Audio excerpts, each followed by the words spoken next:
เป็นจึงใดแน่บังน้องลาคนที่โตบอกว่าเขาดี เป็นยังคือมาห้องให้แบบนี้ คนดีของโตไปใส่มือนั้นยังยองว่าเขานั้นฮักหลา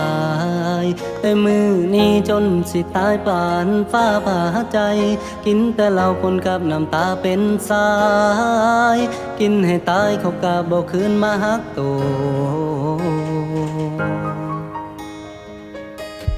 การยอมหับว่าตอนนี้ยังเฮ็ดใจบ่ได้ย้อนความเสียใจที่เขาทิ่มไว้จนตายก็ยังจืดบ่มีแห่งยางเป็นคือลอยขามันสาหอดมือในสมองมันยังจืดยังเห็นหน้าเขาบ่ให้เมาจังได้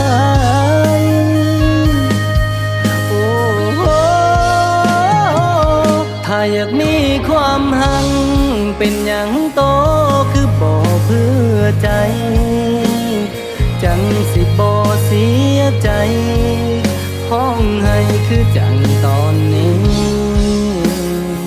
ก็ย้อนคำว่าฮักคิดว่าสิมาใจเขาได้อีหลีสุดท้ายก็พอสำนีฮักดีๆบ่มีความหมาย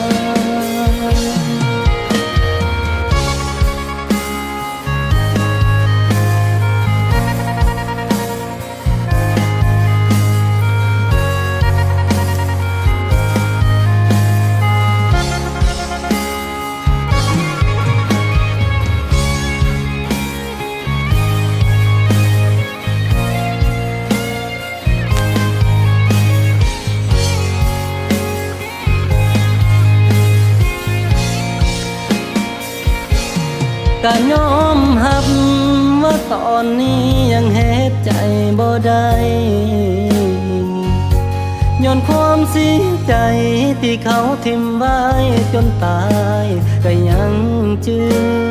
ด